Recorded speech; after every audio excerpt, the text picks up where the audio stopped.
হা মোক তোমাৰ দৰকাৰ কি? দৰকাৰ এটাই, দৰিদ্ৰ হলেও আমি দুৰ্বল নহয়।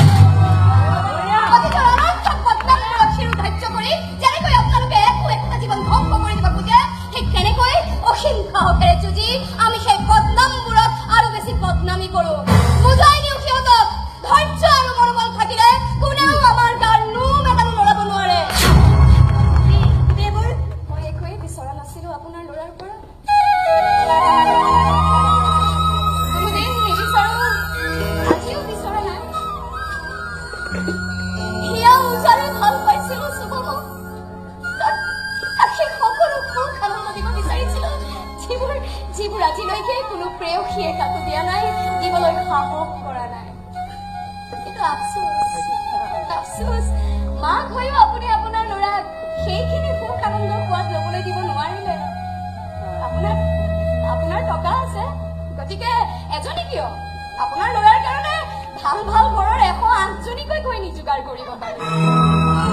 কিন্তু বহুত ঢকিয়াই চিঞৰি মই আপোনাক হুংকাৰ দিব পাৰো যে দেৱী, সেই 108জনী ঘৈণীৰ এজনীয়েও এই ৰাধাৰ খালী ঠাই ঘূৰাব নোৱাৰে। তুমি নতুনকৈ বিয়া হৈছা, সুখৰ সংসাৰ কৰা, মিছাতে আমাৰ সংসাৰত নাক বহিবলৈ আহিছা কিয়? আমাৰ সংসাৰ কেতিয়াও সুখৰ হ'ব নোৱাৰে মহাশয়া। সুখৰ সংসাৰ কৰিবলৈ ময়ো বিয়াত বহা নাই, মোৰ স্বামীও বহা নাই। বদনামবোৰক আৰু বেছি বদনামী হোৱাৰ পৰা ৰক্ষা কৰিবলৈ আমি বিয়াত বহিছো। মনটো এজনক দি দেহটো আন এজনক দিয়াৰ দৰে খেলাবোৰ আপোনালোকৰ দৰে ধনী ঘৰৰ গ্লেমাৰ হ'ব পাৰে, কিন্তু আমাৰ কাৰণে মহাপাপ। তথাপিও আপোনাক জনাই থৈ যাওঁ মিছেছ যমুনা দেৱী, মই আঁতৰি আহিলেও মোৰ ছাটোৱে আজীৱন আপোনাৰ ল'ৰাক খেলি ফুৰিব। সেই ছাটোৰ কবলৰ পৰা আপোনাৰ ল'ৰাইও মুক্তি নাপায়, আপোনাৰ ঘৰখনেও মুক্তি নাপায়। অভিশাপ দিছা? চেলেঞ্জ দি কৃষ্ণৰ কাষত সদায় ৰাধা থাকিব।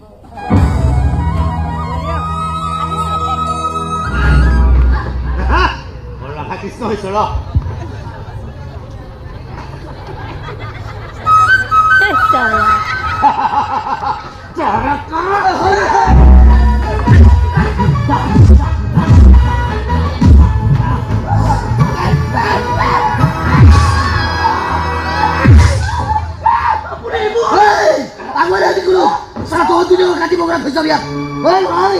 মই চিকনাকে কৰিছা, মোৰ প্ৰতিটো কথা ঘৰে ঘৰে পালন কৰ, ঘৰত দুদিনে কাটিব পৰা থৈছা বিয়া। এটা কি দেখিছ নহয়?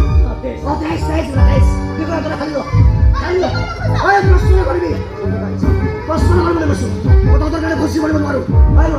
যি বস্তু আহি কৰ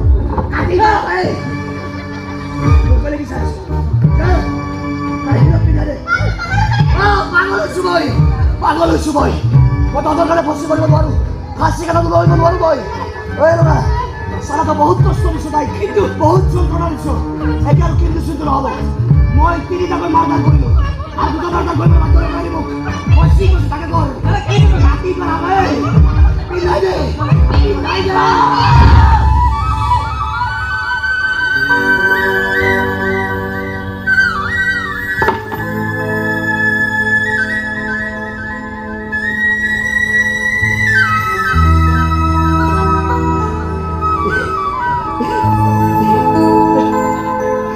মনটো বৰ মুকলি লাগিছে।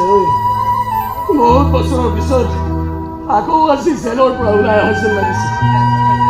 মুকলি আকাশ, মুকলি বতাহ, মুকলি মন, যাই তহঁত মুকলি হৈ লওক সমাজৰ ভুৱা ৰীতি নীতি, মিছা বান্ধোনৰ পৰা। যিটো সঁচা আৰু সঁচা বুলি ক'বলৈ বাধ্য কৰ তহঁতৰে সমাজ কৰক। ছোৱালী, তই তোৰ কৃষ্ণটোক পালি নহয়, আজিৰ পৰা মোৰ সকলো দায়িত্বই শেষ। আহোঁতে কলৈ যাব? থানালৈ।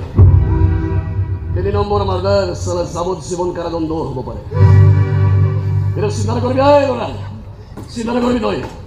আকৌ কেতিয়াবা জেলৰ পৰা ওলাই আহিব পাৰিলেও এই ছোৱালীজনীৰ মৰমৰ জেলখনত মই জীৱনত কেতিয়াও সোমাবলৈ নাহোঁ। চিন্তা নকৰিবি ছোৱালী। আজি ককাৰ ওচৰত মই 2টাকৈ ভাড়া আনি থৈ আহিছোঁ, 2টা। এটা ঘৰ ভাড়া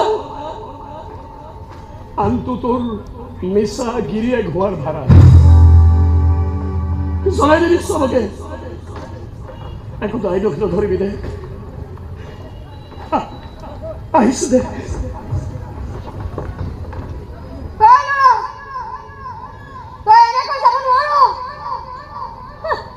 মোক ইমান দয়া দেখুৱাই ইমান সহানুভূতি দেখুৱাই ইমান কৰোণা কৰি তই কলৈ পলাব নোৱাৰ কৰোণ তোৰ দৰদ বন্ধ পুত্ৰই মই মোৰ গোটেই জীৱন কটাব নোৱাৰো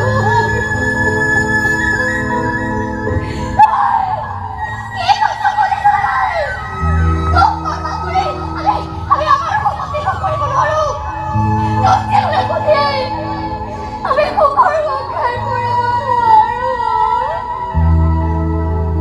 আই ভালে ভালে কৈছো ভনিয়া জোৰ কৰিছো ভনিয়া না প্লিজ আই ছোৱালী কিনো পেণ্ট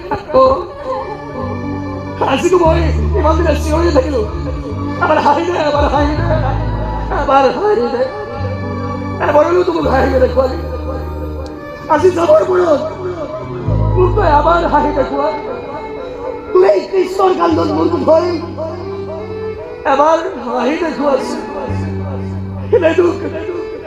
আজিও আগৰ দৰে চিঞৰি চিঞৰি ক'ব লাগিব ৰাধা এবাৰ হাঁহি দেচোন মোৰ মুখলৈ চাই মাত্ৰ এবাৰ হাঁহি দে ন